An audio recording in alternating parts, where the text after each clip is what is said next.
yang dari 25% menjadi 22%. Pemahaman saya memang kalau ada peningkatan PPN ini kan harus ada take and give-nya. Nah, take and give-nya adalah waktu itu penurunan PPh badan itu turun 3% dengan kompensasi PPN naik 2%.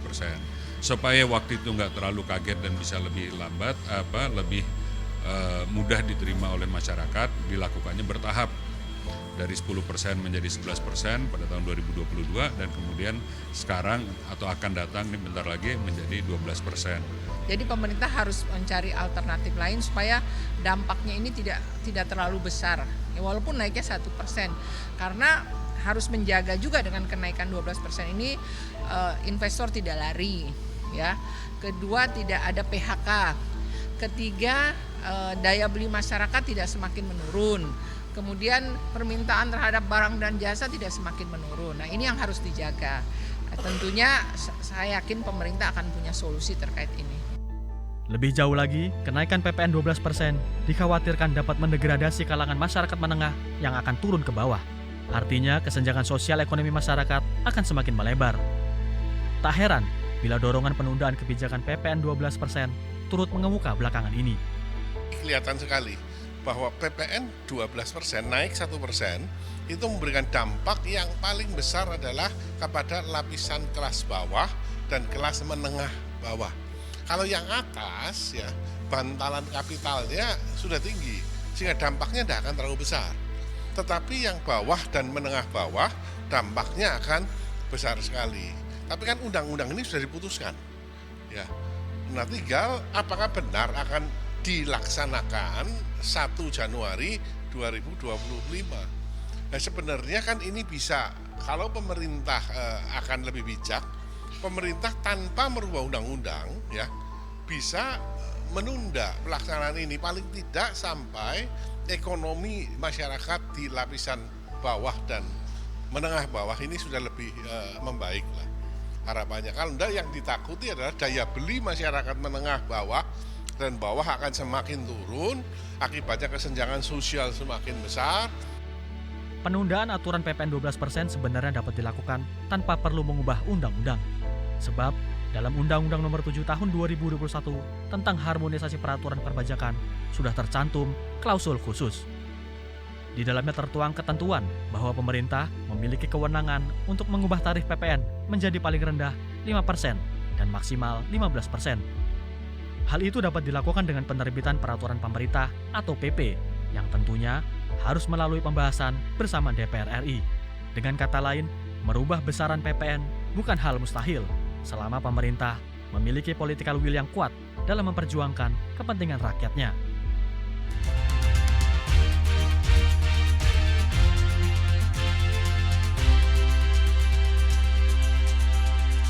Blank spot telekomunikasi yang terjadi di 316 titik di Kalimantan Tengah menjadi sorotan Komisi 1 DPR RI. Hal ini menyebabkan sejumlah pelayanan publik dan kebutuhan masyarakat terganggu. Untuk informasi selengkapnya, usai jeda, jangan kemana-mana, tetaplah di TVR 17.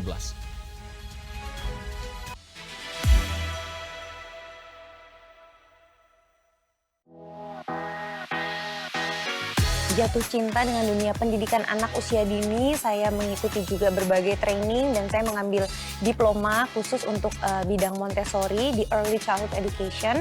Akhirnya sekarang saya memiliki sekolah dari mulai preschool, kindergarten, elementary school, dan nanti insya Allah sebentar lagi juga akan ada junior high school-nya. Jadi menurut saya dengan masuk ke politik khususnya di DPR, mudah-mudahan nanti suara saya bisa lebih terdengar dan saya bisa lebih membantu khususnya konstituen-konstituen saya yang ada di Dapil Lampung 1. Ya, alhamdulillah keluarga sangat mendukung. Saya sangat bersyukur memiliki ayah Pak Zulkifli Hasan yang sangat visioner, beliau sangat progresif, sangat open-minded. Kami itu 4 bersaudara, perempuan-perempuan, laki-laki, tapi yang turun di dunia politik itu kebetulan saya dan adik saya keduanya perempuan. Berkuda atau main tenis? Pilihan yang susah, tapi kalau sekarang berkuda. Kenapa?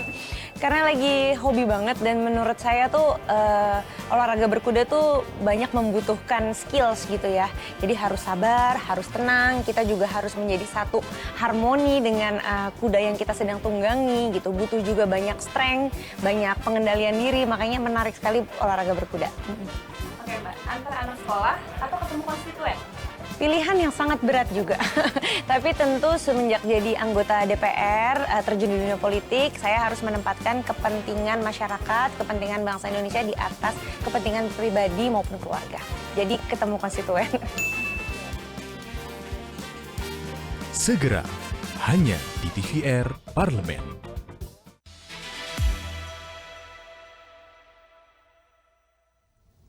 Terima kasih Anda masih bersama kami di TVR 17. Anggota Komisi 1 DPR RI, Andina Tresia Narang, meminta Menteri Komdigi untuk segera turun tangan mengatasi persoalan blank spot di Kalimantan Tengah.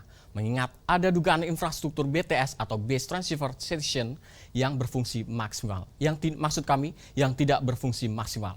Untuk selengkapnya berikut laporan rekan kami Hendra Sunandar dari Senayan, Jakarta.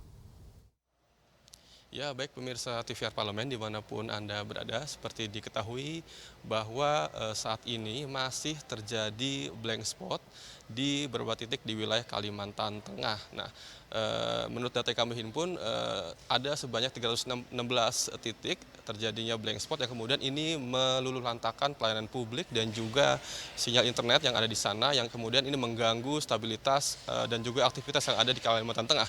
Nah, tentu ini menjadi sorotan dari Komisi 1 DPR dan kami akan membahasnya bersama dengan anggota Komisi 1 DPR yakni Ibu Andina Tresia Narang dari fraksi Partai Nasdem untuk daerah pemilihan Kalimantan Tengah. Ibu, terima kasih atas waktunya, Bu. Bu, terkait dengan kondisi blank spot ini, Bu, apa yang menjadi keprihatinan Ibu dan sekiranya perlu menjadi perbaikan ke depan supaya nanti ini bisa ditangani secara maksimal, Bu ya? Baik, jadi begini, aspirasi masyarakat Kalimantan Tengah ini bukan baru sekarang saja, tapi sudah lama terjadi. Blank spot ini 316 titik yang terdaftar di Dinas Kominfo di Provinsi Kalimantan Tengah.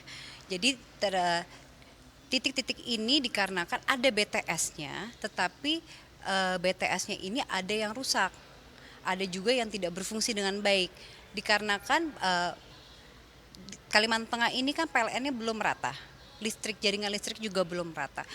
Ada beberapa BTS yang menggunakan tenaga surya, yang dimana pada saat tenaga surya itu di charge-nya tidak full, akhirnya lemah titiknya. Dan juga Kalimantan Tengah ini kan besarannya hampir 1,5 kali Pulau Jawa, yang dimana konektivitas satu dengan kabupaten dan kabupaten yang lainnya sangat jauh, dan masih ada kawasan hutan.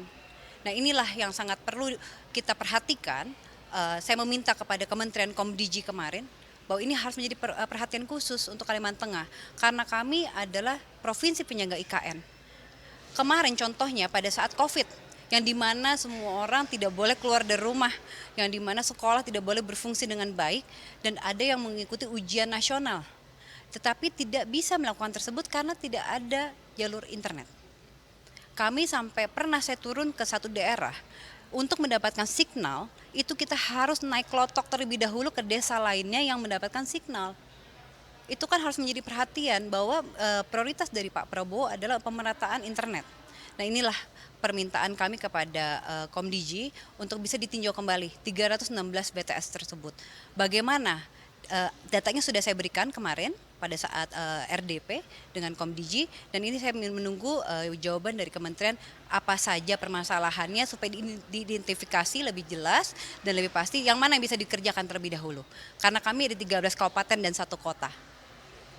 Bu, ini kan artinya ada persoalan, kalau saya lihat ada persoalan kualitas BTS yang dipasang, Bu, yang di periode sebelumnya. Nah, ke depan mungkin dari sisi tata kelola keseluruhan, Bu, terhadap BTS yang sudah ada saat ini, kira-kira dorongan Ibu seperti apa? Oke, pertama, karena sudah ada BTS-nya tetapi tidak berfungsi dengan baik, yang permintaan kami adalah sebagai masyarakat Kalimantan Tengah diidentifikasi terlebih dahulu. BTS mana yang sangat rusak, yang tidak berfungsinya karena apa kan harus dijelaskan tuh.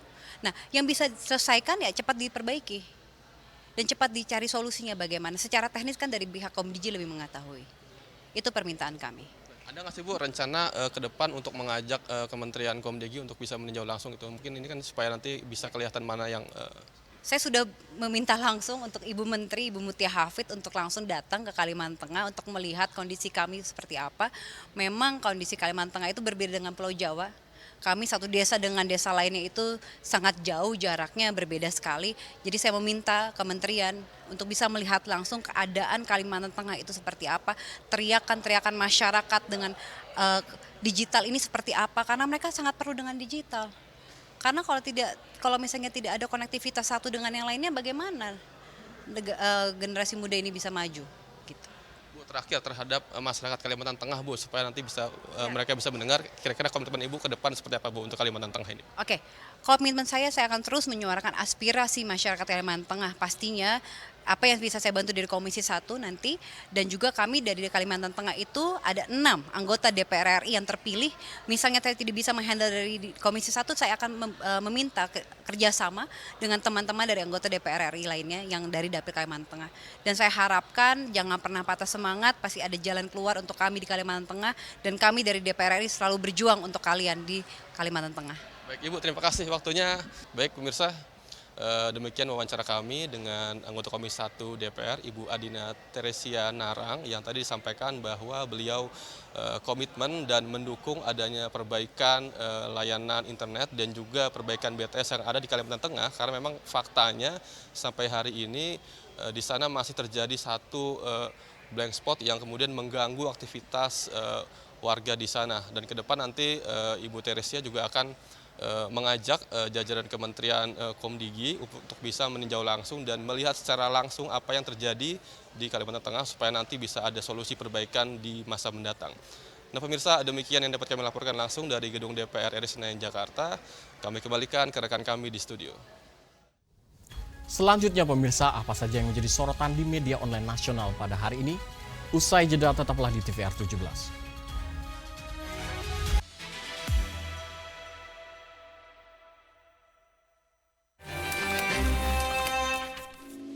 Hai, saya Uya Kuya. Saya dari fraksi PAN, Partai Amanat Nasional, dari daerah pemilihan DKI Jakarta 2, Jakarta Selatan, Jakarta Pusat, dan luar negeri. Saya mengirim notis kalian dalam hitungan ketiga untuk menonton di balik kursi. 1, 2, 3. Kalau dibilang kenapa terjun ke dunia politik, apalagi artis itu ya. Sebetulnya sebelum jadi artis, background saya justru sarjana ilmu politik. Saya dulu kuliah di ilmu politik Universitas Indonesia.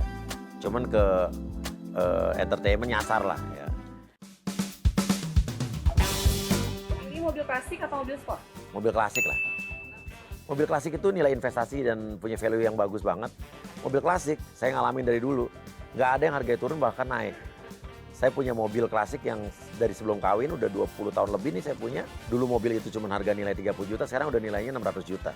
Ini ada berapa koleksinya? Adalah lumayan. Iya. Oke Bapak, terakhir. Quality time sama istri atau nongkrong bareng anak? Quality time bareng istri atau nongkrong bareng anak? Nongkrong bareng anak. Karena sama istri saya tiap hari udah sama dia terus. Sama anak-anak kan di kuliah di luar negeri, jadi kalau nongkrong bareng anak, ya pasti saya milih itu. Karena sama istri udah tiap hari lah. Sama dia ada Uya, pasti ada Astrid itu aja. Segera, hanya di TVR Parlemen.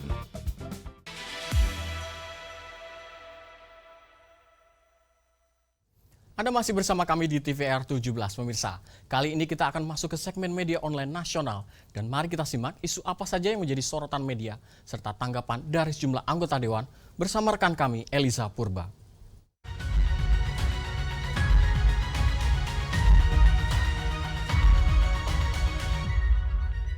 Selamat sore pemirsa dan terima kasih rekan Vincent. Dan pemirsa, kita masuk ke segmen media online nasional. Ini ada berita pertama yang menjadi headline di media online, yaitu DPR RI kecam penembakan siswa di Semarang hingga tewas.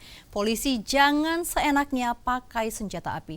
Dapat Anda saksikan di layar kaca Anda, berikut ada beberapa media yang menyoroti dengan terkait hal ini. Anggota Komisi 3 DPR RI Martin Daniel Tumbelaka kecam kasus penembakan oknum polisi terhadap siswa SMK di Semarang hingga tewas yang menjadi kontroversi besar dan memicu diskusi panjang tentang etika penegakan hukum oleh aparat keamanan. Merespon hal ini, kepolisian tentunya diminta untuk investigasi dan evaluasi penggunaan senjata api terhadap anggotanya, termasuk tes psikologi berkala, guna mencegah terjadinya kasus yang berulang. Polri seharusnya bertugas mengayomi masyarakat, namun fakta yang terjadi saat ini justru sebaliknya. Oknum polisi kerap kali melukai rakyat. Sebagaimana kita ketahui pemirsa pada pasal 8 Perkap nomor 1 tahun 2009 tentang penggunaan kekuatan dalam tindakan kepolisian, menyebutkan bahwa polisi hanya boleh menggunakan senjata api jika keselamatannya terancam, tidak memiliki alternatif tindakan lain, atau untuk mencegah larinya pelaku kejahatan yang merupakan ancaman terhadap jiwa anggota Polri atau masyarakat. Konsekuensi insiden tragis ini telah meninggalkan dampak besar bagi keluarga korban dan masyarakat luas. Komisi 3 DPR RI terus kawal kasus penembakan ini dan memastikan Polri usut tuntas secara profesional. Mari kita ke berita selanjutnya yang juga menjadi headline di media online, dapat Anda saksikan di layar kaca Anda. Ini terkait dengan rapat Banggar, di mana DPR juga membahas anggaran 2025 bersama 7 Menko.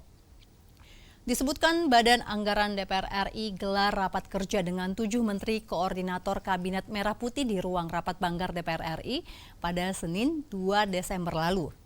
Rapat ini dipimpin oleh Ketua Banggar DPR RI Said Abdullah yang menyampaikan pentingnya kepastian anggaran bagi Kementerian Koordinator baru agar dapat menjalankan program kerja dengan optimal.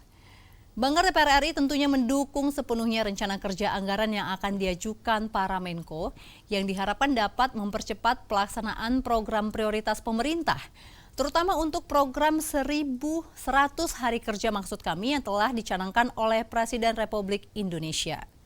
Selain itu, pemirsa, Banggar juga meninjau kembali alokasi anggaran Kementerian Koordinator pada tahun sebelumnya dan tentu berharap pembahasan anggaran kali ini dapat menghasilkan keputusan strategis yang mendukung pelaksanaan program pemerintah secara efektif.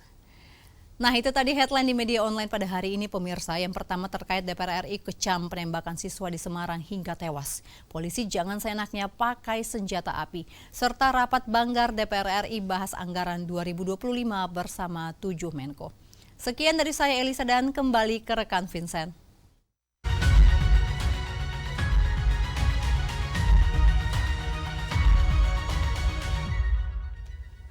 Terima kasih rekan Elisa yang telah menyampaikan sejumlah update sorotan dari media online nasional pada hari ini.